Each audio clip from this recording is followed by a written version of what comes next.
and welcome to an hour with the candidates on LPTV, otherwise known as Candidates Corner, a production of the Libertarian Party and the Libertarian National Committee, Joe Bishop Henchman Chair. I'm your host, Pat Ford, the proud chairman of the Libertarian Party of Rhode Island. As always, there are a few purposes for this show. We want to give the Libertarian community an opportunity to meet nationwide our down ballot candidates. We want to challenge them to incorporate lunch pail voter issues, as we call it here on Candidates Corner, to their prospective electorate, but through the prism of a libertarian philosophy. And equally important, what we want to accomplish, and I believe we've done over the last, well, we're nearly a year now, is to create a bond, a recognition, an opportunity for different affiliates from around the nation and now around the world to meet, to understand, to challenge, to support the candidates, if you will, for what I'll call the libertarian planet.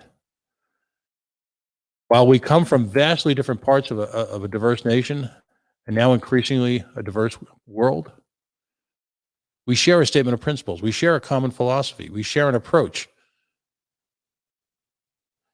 And by working together, we understand that we've got candidates representing the Libertarian Party, the Libertarian philosophy, the big L, the small L, that literally have spent a lifetime learning to address the challenges and the issues that this nation and this world faces currently.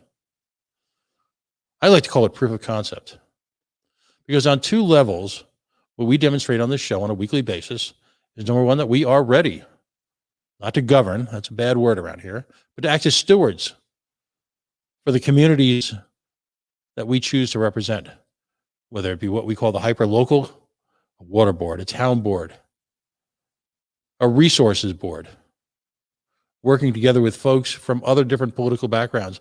Very often the very first Libertarian an individual meet, and certainly some of the first libertarians who are elected to office to steward their communities. And equally important is understanding that the challenges that we face, while it might be in different geography, it might be in a different style of community, are very similar. So we invite down ballot candidates, we invite people who hold office, we invite people who are successful, nearly successful, and some folks who just ran great campaigns in challenging circumstances, whether it be literally the streets of Chicago, Nebraska. We've spoken with candidates from Hawaii, California, Maine, Rhode Island, all over the country, to forge that special bond, to bring affiliates together. Tonight, we've got someone who has certainly made an impact already on the libertarian planet, if you will, in the few years that she's been involved in the movement. Miami councilwoman, and I'll specifically Kendall, a district within, if you will, the greater Miami area, Martha Bueno joins us tonight. She has served in a number of capacities. She was the Hispanic Outreach Director for the Joe Jorgensen for President campaign. She's the co-founder of Libertarianism, a forum that publishes Spanish-language dubbed campaign videos and hosts a weekly Spanish-language internet show on the Libertarian Party digital platform. She comes from an incredibly diverse background, yet an incredibly charged political family. The daughter of a Cuban political prisoner, a reaction to bigger government, social programs embraced by two major parties in the United States. Hispanic immigrants tend to arrive in the U.S. without thinking that the government owes them anything. We want to be free to live our lives without government intrusion. Something during the campaign that she pointed out that only the Libertarian Party and our standard bearer, Dr. Joe Jorgensen, represent in that election. She's a fully bilingual Miami native of Cuban descent. And as I mentioned, the daughter of a Cuban political prisoner. She lived 6 years in Venezuela. She's a fourth-generation farmer, a community councilwoman, and the vice chair of the Miami-Dade County Libertarian Party. Martha, welcome. Thank you. Candidates, thanks for joining us tonight. Thank you for having me. Well, you know, let's very often we start to show, and I think it'll be particularly poignant and full of lessons this evening by talking about a candidate's background, their upbringing. Some folks who have a very politically charged background. The other folks just found it as a calling as they got older. Their family is in their childhood was really free of politics. You represent, well, let's be blunt, kind of an extreme. You've come from a background where your families recognize the potent danger of collectivism, of socialism, of communism, in a manner that I don't know that it's possible for a child of a typical American family to really be cognizant of.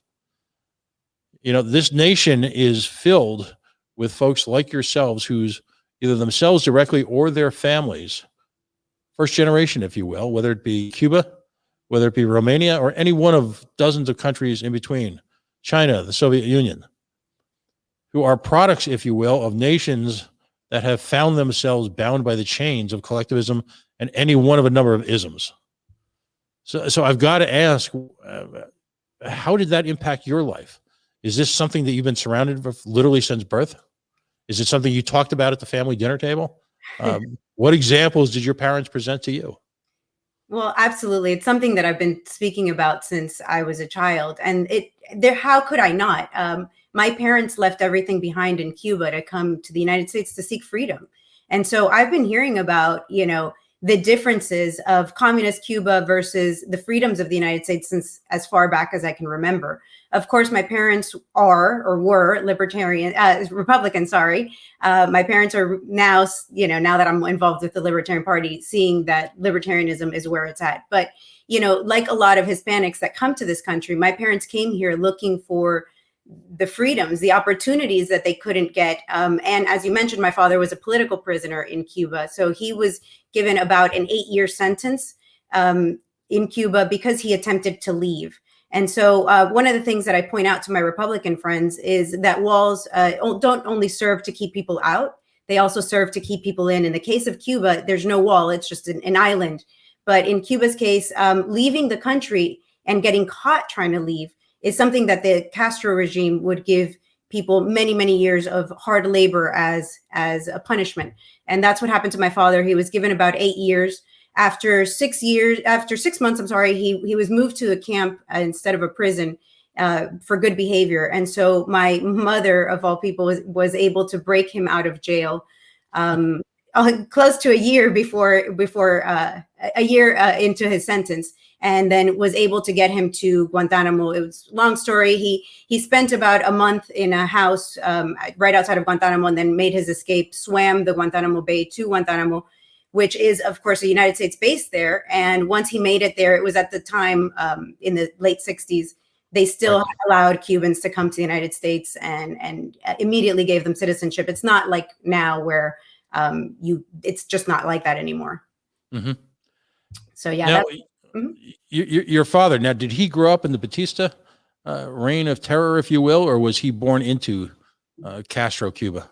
Both my parents were born into Batista's Cuba. However, that really didn't affect them nearly as much as the Castro regime did. And so my parents were, teenagers, young folks when Castro came of power. And my father decided he needed to leave Cuba. There was no future there for him. And one of the things is he couldn't even go to school, because in order to go to school, you must study Leninism, Marxism. Right. And my father, being completely anti-communism, was like, no, I can't stay here. And so, he couldn't even go to school if he didn't accept that ideology. So when you look at the history of Cuba and American interventionism, as a libertarian, folks like your co-broadcaster, if you will, Zach Foster, or folks like Scott Horton, really, not only are they just subject matter experts, they're kind of heroes within our movement, because in so many different ways they are able to evoke, if you will, the feelings of not only opposition to a socialist regime, as you have in Venezuela, or outright communism, if you will, in Cuba, but also provide us a platform to understand the impact of American interventionism. What how did your upbringing shape your perspective of American foreign policy? Well, as you mentioned in the opening, I did live 6 years in Venezuela. And, one of the big issues that impacts not only Venezuela, but Colombia and all of Central America and South America is United States drug war policies. Because unfortunately, Latin America had to adopt those policies, or Latin America, the United States is kind of like, you're either with us or you're against us. So what you see is in Latin America, prohibition didn't work in the United States, and it's certainly not working in Latin America, and it's causing all these problems. We have all this gang related problems in Latin America because of the drug war. So, that's where I saw how the United States really affected other countries. We force other countries to do what we want. And even if that completely destroys them, destroys everything about, them, they would be completely different if they could just grow those drugs and sell them in a legitimate way. What we put into our bodies is none of the government's problem. They should not be able to tell us, whether it's with marijuana, whether it's with any substance. They should not be able to tell us what to do, and they shouldn't be able to impose that on Latin America, which is what they are doing. It's interesting because when you point in American history to the evils of prohibition, we often talk about, of course, the war on alcohol. And they didn't call it then, they simply called it the Volstead Act. And we saw firsthand what happened in a nation that was surrounded by prohibition. There was violence, there was mobs, there was gangsters, crime on every level, financial crime, what we would call euphemistically white collar crime now. There were murders, everything that we attribute to, prohibition. The difference being, of course, this time, as is so often with the United States of America and their foreign and policies and their various, if you will, community policies, for lack of a better term, we have offshored, if you will, the subject of so much violence, whether it be in our attempts at nation building. The violence almost exclusively takes place in the Middle East, and we're shocked when it occasionally, tragically, makes its way to the borders of the United States or Western Europe. In the case of the drug war, we're shocked when we've effectively offshored the drug production, which is geared towards and supplies a voracious American consumption of drugs, and we've effectively exported that to Central America and some of the nations in Latin America, causing incredible distress, serious public health issues, great criminality, great violence. We've destabilized government after government after government, and we're wondering why people seem to be, annoyed with us. You grew up in Florida at a time where, you take these extremes and you've effectively, what American policies have done, have dropped them into one state. I'm very well traveled, and I don't think, we often talk about states like New York and California being these huge states with, great swings in populations and industry. And I can't think of a state that's more politically, socially, economically, physically diverse than Florida, and into which we have dropped the impact of the drug wars, our relationship, as complicated as it still is with Cuba. And then, of course, it's become one of the quote unquote perceived hotspots for COVID. What's, the goal of the show is to discuss candidacies. I have to ask you, what's it like to be a community leader, a politician, someone advancing a philosophy that can be controversial in the melting pot, otherwise known as Miami and otherwise known as Florida? Well, it's interesting. That's for sure. I think that my particular area, a lot of people look and sound like me, and they just don't know that they're libertarians. So we have a lot of Cubans here. We have a lot of Venezuelans. We have a lot of Colombians, a lot of Latin Americans who come here looking for opportunity. We don't necessarily come here because we want a handout. People don't leave their country because they're giving something for free in the United States. Think about it. What would make you want to leave the United States if not because you need or you're searching for something better? Right now, Venezuela is a complete disaster. People can't live there. They can't eat.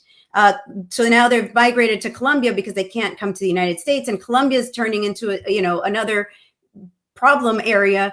And so we have a lot of people here in Miami that make it here, and they're happy to be here, and they just come here to work. And then they look to these two parties and they're like, well, I guess I have to choose one or the other. And I think that there's a huge opportunity in the Hispanic community, not just in Miami. We see it everywhere where there's a big Latin community. There's over 30 million Hispanics that can vote in this country. And, of course, they're going to vote for the person who's promising them things. But in reality, our party gives them the best outcomes. They just want to be able to come here and have a legal option to work and to be able to raise their families and be able to escape the horrors that they left behind. So our party gives them this opportunity. We are the people who want them here. We don't just pander to them. We're not just saying, hey, whatever, we want your vote. We're actually striving to gain their trust and show them that we believe in immigration. And I know that this is a controversial topic within the party. I know that there's some factions of the party that don't necessarily want open borders or are scared of open borders. And I don't think that we have to have an open border per se. I would love to see it. But until we do get rid of the welfare state, I do see the issues that the party is having with that stance. I don't think that we're going to be able to topple government day one, even if a libertarian wins. Although you never know. Right now, with what's going on with GameStop, I am so surprised. I think that it just proves that it doesn't have to come from the top. That people, the quote little guy, can actually topple a big institution by just working together. So I am pumped after watching what's been going on with GameStop. Well, I for the record, it's funny. I don't often get into my own politics here on the show, but for the record, I agree with you completely. I think it will be a bottom-up revolution. I think, quite frankly, the artificially imposed structures that have been misrepresented to us as "quote unquote" the pillars of our society are in fact crumbling as we speak. This is a once in a lifetime, if you will, opportunity for libertarians to espouse their belief system and understand that every day is a living proof of concept.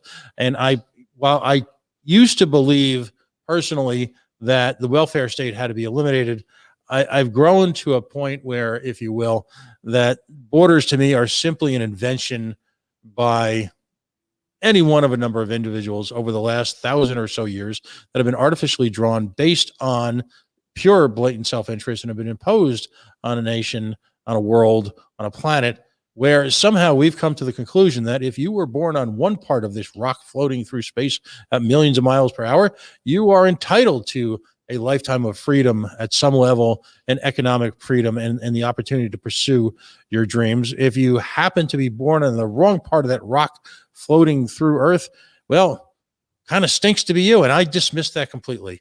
I believe that ultimately borders are an invention to bind us to the self-interest of the few. But that's my personal belief. I have a feeling you and I agree on a lot of things. But to wit, the early concept of say a Cuban immigrant, as it's been portrayed in the media, and I grew up in the greater New York City area. We had a few communities in the area that are and were Cuban outposts in the Northeast, if you will. Cities like Elizabeth and West New York, and of course parts of New York City itself. And the general concept was that folks your parents' age, my age, if you will, were born, and came to the United States, almost automatically fit the Republican model, or at least the moderate Democrat model. Did you find that to be true growing up?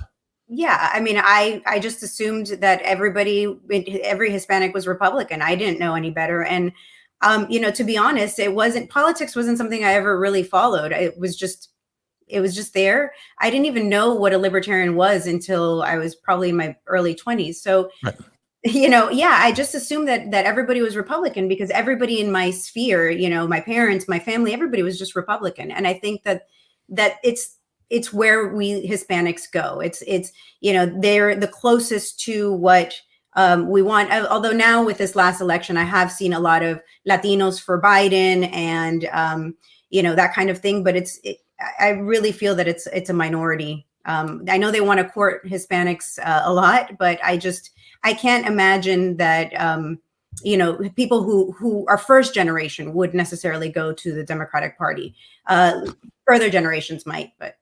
Well, that brings up an important question, because you use the term court Hispanics, and the efforts that I've seen from afar of the duopoly, the two major, quote unquote, major parties, their efforts are so ham-handed, so patronizing, and yet at the time so loath to actually share power with new entrants, if you will, from the Hispanic communities, that is, patronizing isn't even nearly a strong enough a word. Have folks, say, in your age group and younger, who have become political, do they see that? Is that, I mean, and when I mean that, I'm not trying to be condescending, but do they are they chafing against the notion that you either must be a Republican, or if you're in a certain age group, you can't possibly be a Republican, you must be a Democrat? Is there that yearning for another solution? I think Spike Cohen says it the best. And Spike said that this generation, the younger generation, I am not part of that generation, but the millennials and younger, they've grown up with the internet, with computers, with opting in. This is the opt-in generation.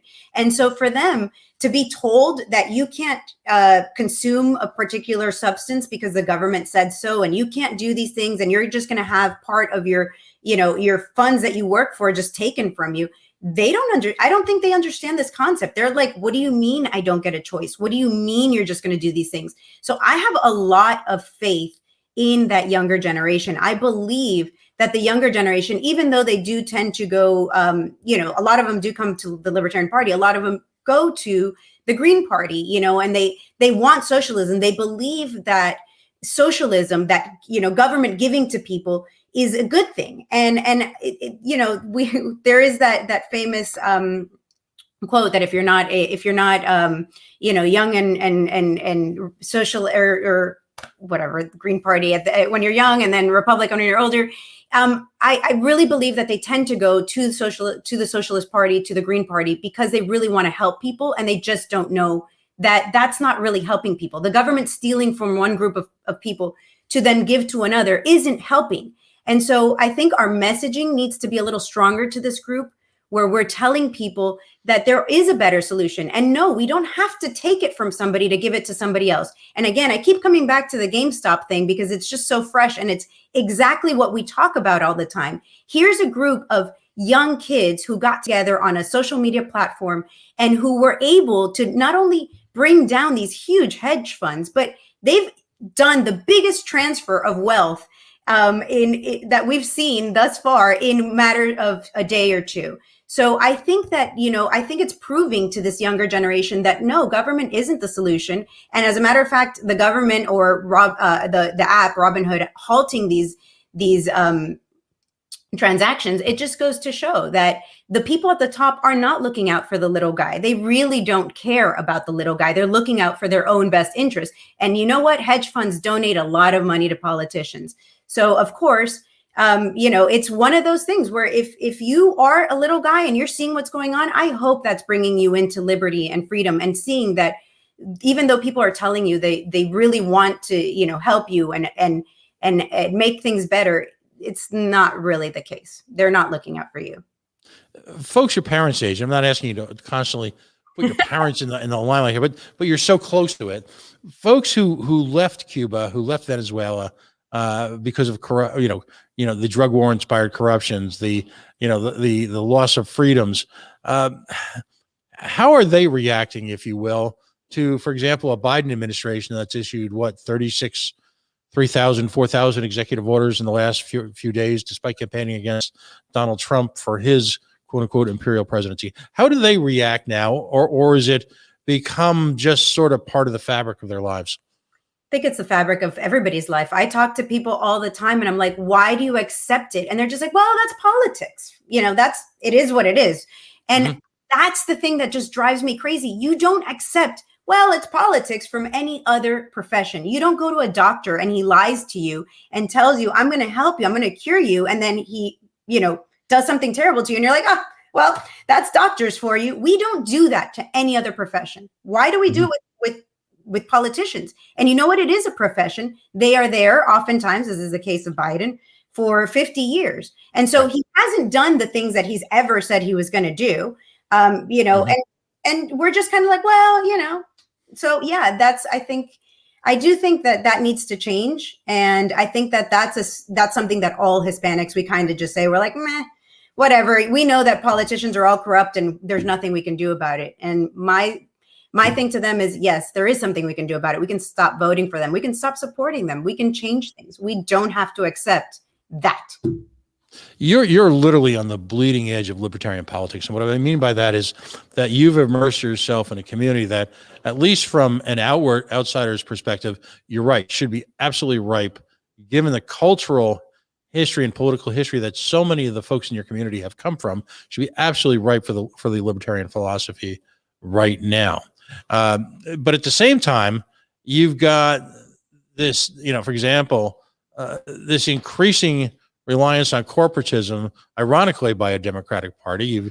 How important is it as libertarians that we argue our position based on facts, as opposed to sort of the emotional noise that emanates from younger Democrats and younger liberals and younger socialists? I think it's super important. I think that you know, it's very easy to argue something when you know you're right. And so we libertarians, we've been right for years, since the beginning of the party, pretty much. We've been right on a lot of issues. One that I like to point out is, you know, when we founded in the early 70s, our first candidate to run was a gay man. And so we've been on the right side of history since the very, very beginning.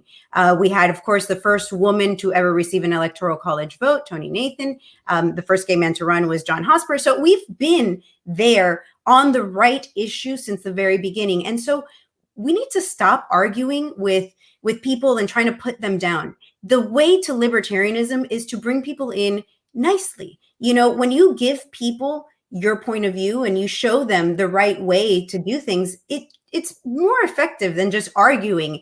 You know, and especially libertarians, when we argue with each other, I believe, you know, almost 20 years ago when I discovered libertarianism, or maybe a little over 20 years ago, I was not the libertarian I am now. I grew to embrace and am now, you know, way more libertarian, I think, than I should be. You know, I think we grow into this thing. I think at the beginning, hearing, oh, well, we don't need driver's licenses, might be scary to some people. So let's stop arguing these issues. It doesn't matter. We're never going to get that day one anyways. Can we just all work towards liberty, and then we can argue the fine points as we're going along? I think that, you know, we're scaring people away with this argument. You're not libertarian enough. Nobody's libertarian enough. I mean, Gary Johnson, I think, was a great candidate. And, you know, his whole driver's license thing, or bake the cake, that wasn't libertarian enough for us. And we had a whole group of people that are like, I'm not going to vote for him because of that. And, you know, it doesn't help us. It's certainly hurting us. And we need to stop. We do have all the good ideas. I think we really have all the good ideas, how to fix things. I mean, Larry Sharp, with his idea of naming bridges, letting companies name bridges in New York City for funding, is fantastic. Who can argue with that? It's a great concept. It's very free market. So let's stop fighting as a party, and just, you know, come together and work within what we can do. We have so many barriers to break down. Ballot access. I mean, right now we're in a tough spot for 2024 ballot access. We need to work on that. We need to work on recruiting more candidates. We need to recruit on maybe not so much growing the national party, but definitely making sure that our affiliates have what they need, fundraising for candidates, you know, all these things that we really need to work on. And in my personal issue is the Hispanic outreach. As I've said, we've got 30 million Hispanics that can vote. And oh, that comment on the screen, thank you. We've got over 30 million Hispanics that can vote. And we're not really reaching out to them up until now. And I think that we can do a much better job. Well, and that brings up a critical point, and really one of the focuses of the show. From a Miami, a South Florida perspective, what issues are important to the Hispanic community, the voting community? You've run and you've been elected and to councils. what, you've, in a sense, as we like to say on this show, you've got the pre-COVID and now COVID being an overwhelming presence, obviously in electoral politics. But short of that, what matters to the Hispanic community, if you will? Right. So pre-COVID was probably mostly immigration. Right now, post-COVID, I think that we know that in this country, Hispanic, not just Hispanics, immigrants of all kinds come to this country, and by and large, they start their own companies. We see that across the board in things from Google. Elon Musk is an immigrant. I mean, we've just seen how immigration always makes this country better. And so after COVID, we have all these small mom and pops that have had issues, have had to close down. We've seen restaurants, anything that immigrants come in and build a business on have been shut down. They're not the big corporations. They're usually the small ones. And so they've really been affected. And I think that's something that the Libertarians need to go out in full force and support our local community, support these businesses that are struggling and that maybe have gone out of business. I mean, if you spend your entire lifetime building up your business and then government's like, well, you know what, we need to shut it down because this thing, we're going to do it for 15 days. And then it turned into maybe a month. And now we're almost a full year or a year into this. I think that this is the subject that especially the immigrant community cares about. If they don't own their own business, they certainly work for one, and it's affecting everyone. And I think those are the issues. In Florida, you've got Governor DeSantis, and he's gone, depending on the day, depending on the news outlet, depending on the politician, depending on the individual, depending on, I don't know, whether it's sunny or cool out. He is either one of the great governors in America, or he's literally, to paraphrase what a New Yorker said to me, he's a schmuck. You've got wildly different interpretations of the effectiveness of the state and federal government's reaction to his, if you will, approach to COVID. His approach to Donald Trump.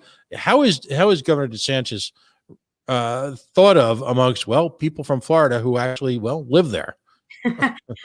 Well, as a Libertarian, I like our position. We can talk about both sides of the aisle openly, and it's great. DeSantis, he's been better than most. I want to say, when I look at California and I look at Illinois and I look at other states, I'm like, I'm sure glad we have DeSantis. He could do better. He could do a lot better. But we've remained pretty much open. It's been our own mayors and commissioners in our local areas that have kept Miami and Broward closed, Miami-Dade and Broward counties, where the rest of the state has been open. And as we know, Miami and Broward are the big ones for tourism. So right.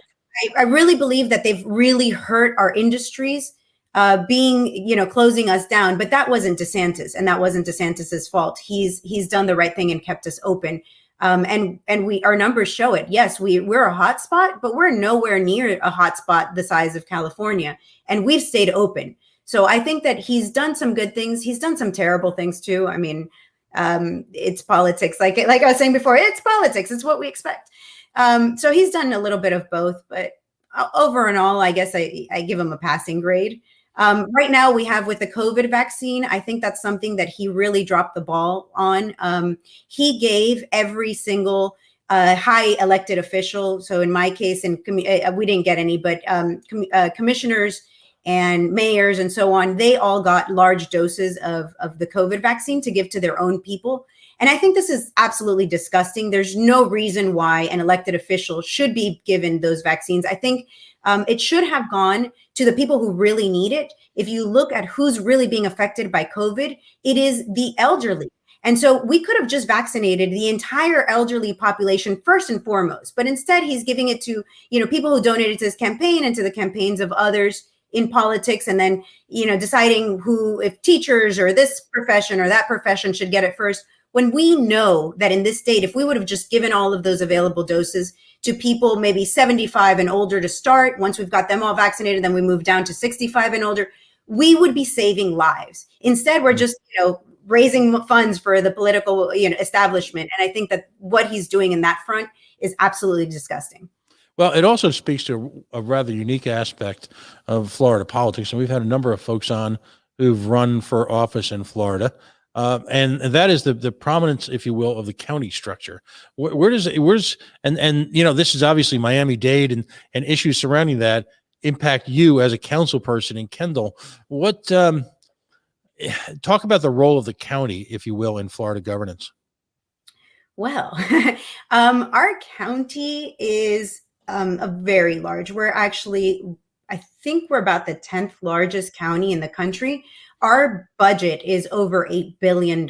So our commission race is well over $1 million seat. And of course, why wouldn't it be if you get to control billions of dollars? Of course, it makes sense to spend $1 million to be able to control a few billions. So our commission, our local governance, unfortunately, it's pretty corrupt. I go to a lot of our commission meetings just as an audience member and to speak up, and I found so many issues of corruption. If you come to Miami and you're expecting to use our public transit, please don't. It's a disaster. We don't have any trains. We have some of the worst infrastructure here in Miami-Dade.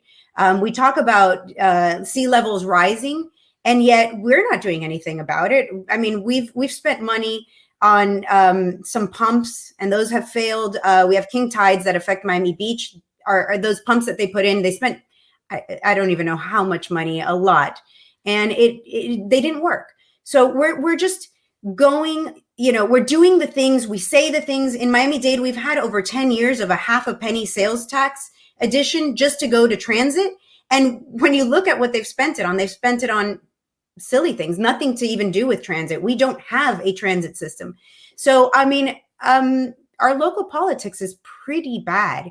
And I don't want to say what, but I am going to be sticking my feet into that, dipping my toes into that pond here soon. I do want to run for higher office. I do believe that we can do better. Not Governor Joe. Sorry. Joe's an alumni of this show. We had a great show with Joe on. He did a wonderful job running for office, and I'm hoping we're going to get Joe back on very soon. Joe's here in Florida. He's a great guy. Definitely hope he continues running. He does a lot. He goes and he collects the petitions. He does the work. Right. But yeah, I do not want to be Governor Joe. Thanks. I'm not there yet. I would like to run for something a lot more local, a lot more doable. Well, and this really, what I've tried to do here is sort of weave a web, because it all comes down to this one focal point and this one element of the conversation, which can be extrapolated, exported, whatever the term is, to Hispanic communities around the country, whether it be New Jersey, New York City, whether it be Los Angeles, whether it be Mexico, Arizona. Having been immersed in it for a lifetime, what are your suggestions on how the Libertarian Party can take our message of self-ownership, of independence, that rugged independent spirit? How do we take that message of entrepreneurial, free market love to the Hispanic community? Because in a very real sense, the Hispanic community already embodies that, but just doesn't know about us yet. What are your, imagine you've got, over the next few days, folks will be tuning into the show if they're not listening already tonight, and they've got within their affiliate reach, strong, vibrant Hispanic communities. If you're in Rhode Island, for example, Rhode Island is now described, where I live, as a minority-majority state, where in fact the Hispanic community is already the most dynamic part of the electorate. Unfortunately, they've largely wed themselves to a Democratic Party that, quite frankly, I think uses them. What's your message? Absolutely. The Democratic and Republican parties both use them. They tell you what you want to hear. And then, Jo Jorgensen in her 1996 run had the greatest speech, which was the 1-900 phone sex line. And she compared that to the Republican Party. And she said, that, they tease you and they tell you to come over and you're never going to get it. And that's exactly what I absolutely adore her. And I think that I wish she would have done better in this run. But anyways, the Libertarian Party, our message is on point for not only Hispanics, but all immigrants. I think that we tell them, hey, we don't want to give you anything for free, but we definitely want to give you that opportunity. And opportunity is what we're lacking in every other country. This country, I know that for people who have only lived in this country, it's hard to fathom. You know, we sit around and we've got our $1,000 iPhones and we can go to Starbucks and order anything we want. And it's hard to fathom. We look around and we're like, everybody's miserable and it's so hard here. And you know what? We live in the greatest country. One thing that I'm very appreciative was my 6 years in Venezuela when I was a child growing up and a teenager. You know, and it taught me to appreciate so much and so many freedoms that we have in this country. So we are already on point discussing those things at the Libertarian Party. The thing that we're really lacking is getting it out to the masses. And one of the things that surprised me about Joe's campaign, as you mentioned, I did some Hispanic outreach for her, was that the Hispanic media doesn't care to hear from us. They don't even put up anything. Univision flat out said that they were not going to cover Jorgensen, and therefore most Hispanics never even heard of her. Right.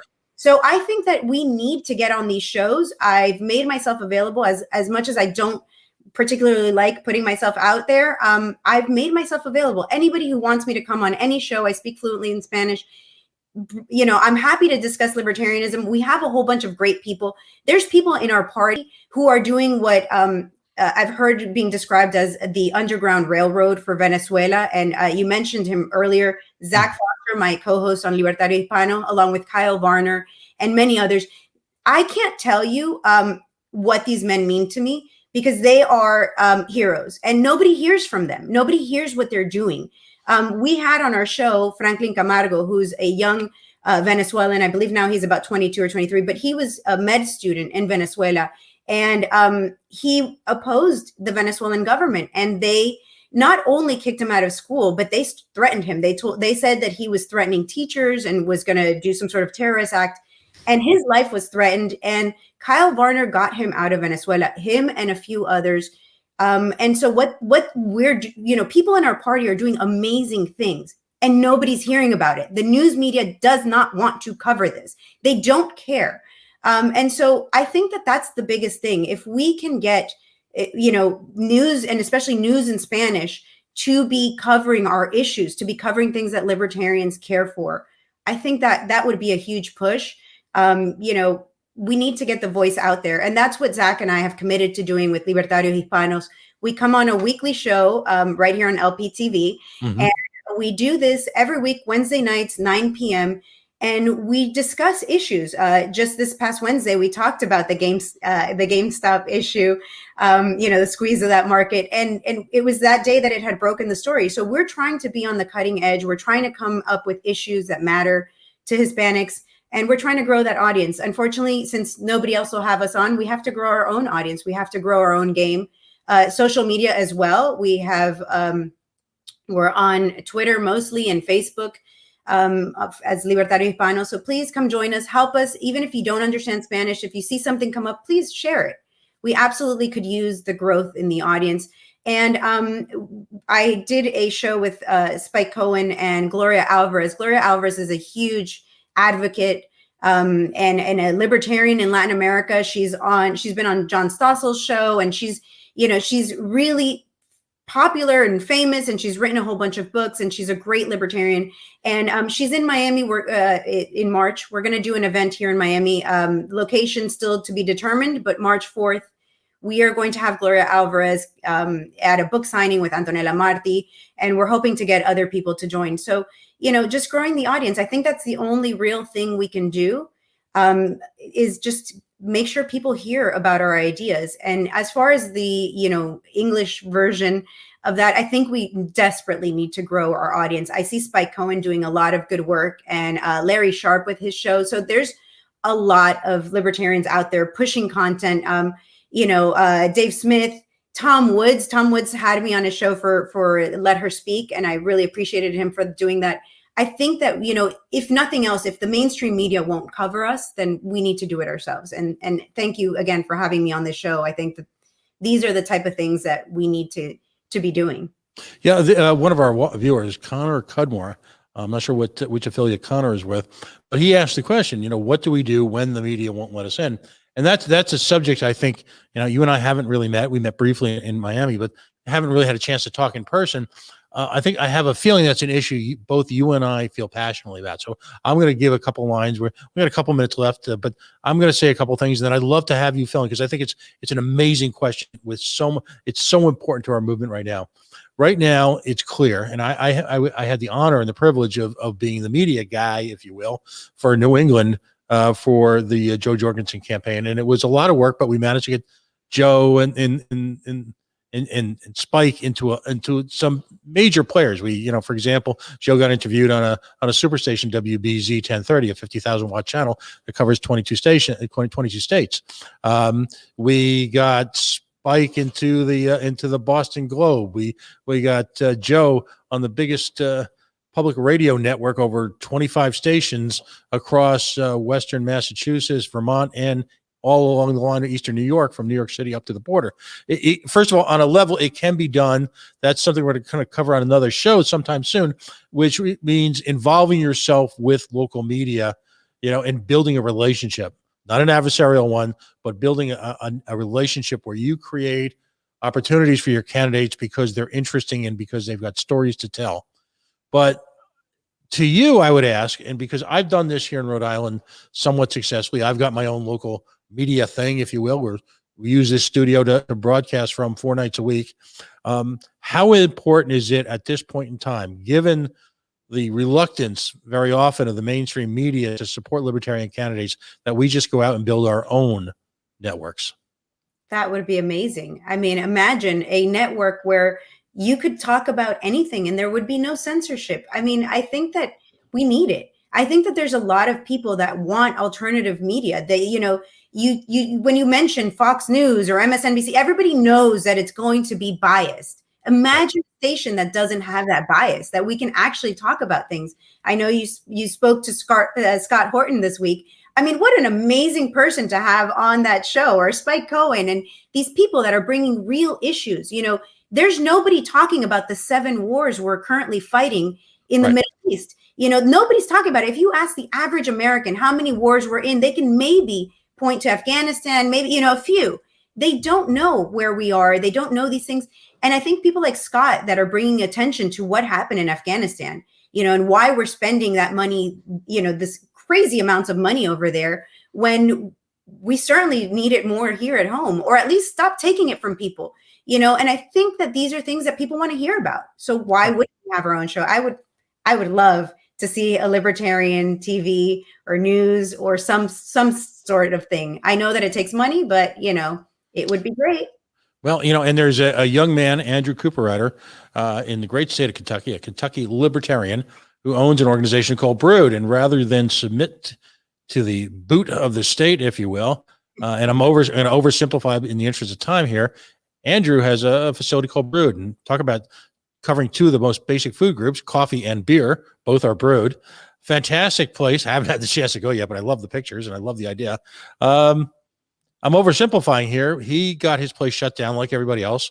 So magically one night, a food truck appeared right outside of his facility where similar beverages and victuals could be held. And yet, interestingly enough, rather than have to weather the storms and the colds and the heat as the year went along, there was a building where at least they couldn't serve food there, but you could sit in there and eat it. And he is essentially, he's at the point right now where he and other libertarians have got on paper and are advancing an impeachment charge against Andy Beshear, the governor of the state of Kentucky, over essentially legitimately documented crimes against the people of the state of Kentucky and his abuse of power. Mm-hmm. That's happening right now in the United States of America. And if we don't amplify it, and I'm speaking to everyone who's listening now or is listening in the future, if we don't give love to whether it be the guy doing the podcast in his basement starting out, that's how I started out pretty much, all right, on up to some of the power players that you talked about. If we don't support them and we don't give them love and we don't support their mission, if we don't support your mission, and Zach, I've had Zach on local media up here, an astonishing human being, overcoming all sorts of adversity to deal with the humanitarian crisis that's happening in Venezuela. There was a great meme out there that said, what could you have done if you grew up in the time of if you will, the great of the race riots and the racial revolutions that took place in the 60s. Well, guess what? We're growing up in them right now, and we're living them right now in the year 2020. So it's not a question of what you could have done. What will you do today? What will you do tomorrow? Will you get up and, employing the magic of the internet, just start talking about issues and reaching out to a few friends and asking them to listen or to join them? It's that simple, isn't it, Martha? It is that simple. And I mean, I'm one to point it out. I started my Twitter page or whatever, really got involved with it last year. And I did so for Joe's campaign. And right now I'm hitting about maybe 4,000 people, which is not a whole lot, but it is. It's so easy. It just shows that all you have to do is just start. I mean, Libertario Hispano, it was Dan Fishman that gave us the opportunity to have this show. And, and he just said, do it. And we did. And now we have, we're growing our following, but we're just getting started. The point is, if we can do it, you can do it. Anybody can do it. I mean, just start. That's all it really takes, is just to get started. There's no excuses. Just do it. And anything that we can do, speaking to your neighbors, speaking to businesses in the area, anything we do that advances liberty is a win. So just do something. Anything. And let's close on this point. The point you just made is really the summation of the entire evening's conversation, because it's all about being outward facing, reaching out to your community. Now, in your case, you have a unique voice and a unique opportunity within a burgeoning community that's asserting itself both economically, culturally, politically, financially around the nation, and in particular, the hot spot that is known as, Miami-Dade, South Florida. But we all have superpowers and we all have communities to speak to. And what's critical is that we take your vision, which is a honest recitation of our statement of principles and our beliefs, bringing them and delivering them to whatever that community is that you live in. And that's why the movement is growing in a halo effect around what you and Zach and all the folks in LPF are doing, Libertarian Party of Florida. It's a great affiliate, have done some amazing work, have gotten people elected. And it's simply because people are taking the time and the effort to be outward facing and deliver that message to whatever community is they belong to. Listen, congratulations on your efforts. We got a couple minutes here. We've gone way over, but it's, this was too important. It was too important to not have you. We had to have you on. We like to engage in what we call shameless self-promotion. I know you don't like to do that, but tell folks once again, about where they can watch your show, how they can help folks in whether it be Miami-Dade, whether it be South Florida. You've got great candidates all over the state of Florida. We've interviewed a bunch of them. How can folks grow the movement and bring it out to the Hispanic nation? Right. So for myself personally, as I mentioned, I'm on Twitter, Martha Bueno 18. And we're on there as well as Libertario Hispano. So at Libertarios East 1. And then we have our show. Again, if you like what we're doing, please share, please put it in any form that you can, where people who of Hispanic descent or people who speak Spanish can see it. And then furthermore, for Libertarian Party of Florida, obviously you can donate to the party itself. We do have a lot of good missions. First Step started here in Florida, which is that program where we look to fill the lower level seats of government. That's how I got started, how I got my position. I found the seat that was open, that was close to me. So, and then please come join us in this mission. If you are Hispanic, if you speak Spanish, if you do anything that you think could help build websites or blog or just anything, video, come join us, help us. We desperately need it. It's right now it's just Zach and myself doing everything pretty much for the show, but we do have a lot of people reaching out to us.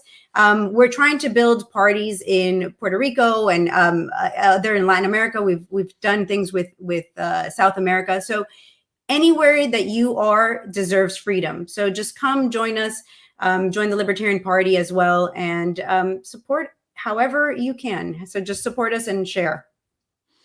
Thank you so much. Folks, I want to thank you for joining us tonight. You've been listening to Martha Bueno. Of course, she is a life force throughout the Libertarian movement in South Florida. Now, with the opportunity that LPTV affords us, we're able to take that voice and have it echo through communities around this country. Really, it's appointment listening. I urge you to give it some time, and quite certainly, if you are in a Libertarian affiliate and you can amplify it or And I think an outstanding effort would be, regardless of what part of the country you are in, publicize her efforts among the Hispanic community in your town, whether you be in Wisconsin, whether you be in California, Rhode Island, Florida, wherever. The beauty of LPTV as a platform is that, quite frankly, the party is shouldering, if you will, whatever production costs we have. It's volunteer run. It's volunteer displayed. As always, a big shout out to John Gabso here, who's with me doing the big board. Ultimately, it's an amazing opportunity for no cost, just some of your time as a Libertarian affiliate, to project message into your community. And I think that her show is just, and Zach's show is the ideal way to project into a community that's, admittedly has been largely underserved in a lot of parts of the country in terms of delivering the libertarian message. So again, Martha, thank you so much for joining us. My favorite hashtag is take it personally. Here is a woman who clearly takes it very personally. I'm hoping, by the way, that we get Zach on the show in the coming weeks, because he and Dr. Varner and a number of other individuals, when you talk about what's happening with Mises Mexico, Mises Venezuela, it's again, I think the phrase is doing the work of the Lord. That's going to wrap it up for tonight. Again, my name is Pat Ford. I am privileged, and I mean indeedly privileged, to be the host of this show on a weekly basis. Currently, we're doing it Friday at 9:30. We're experimenting with time during, if you will, the off season. You've been listening to An Hour with the Candidates, aka Candidates Corner, on LPTV, Libertarian Party Television, a production of the Libertarian Party, the Libertarian National Committee, Joe Bishop Henchman, Libertarian Party Chairman. Again, a big thank you out to John Gabso, who joins us on a Friday night after a full and rewarding day of work to volunteer here to do sound and production. Without him, this show simply could not occur. I hope you'll join us. I hope you'll take an opportunity to share Martha's presentation today. I hope you'll take an opportunity to share her show during the week. It's a wonderful outreach that we need to take advantage of. And you have a wonderful, safe weekend during these challenging times. We'll see you next Friday, 9:30 Eastern, An Hour with the Candidates. Thank you.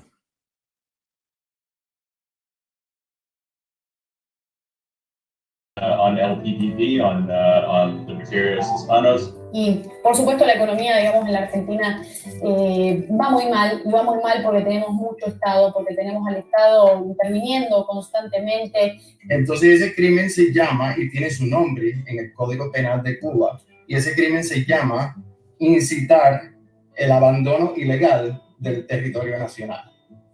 Wow.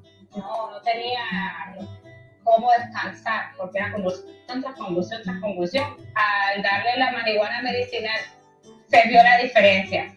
En Cuba existe como estilo CSI, ese programa policíaca, por ahí aparecen unas cartas mías, con las letras mías, con las firmas mías, con ese mismo nombre que ven ahí mismo en la pantalla.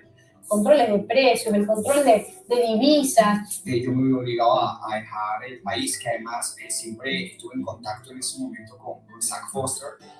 También estuve en contacto con Kyle Warner, quien es un gran aliado libertario por los luchadores y me ayudó a salir de Venezuela. Y ahora tenemos el último de la lista. Lo más peor. Hemos llegado al Partido Comunista Chino. I want to say to Martha and Spike, thank you for what you're doing.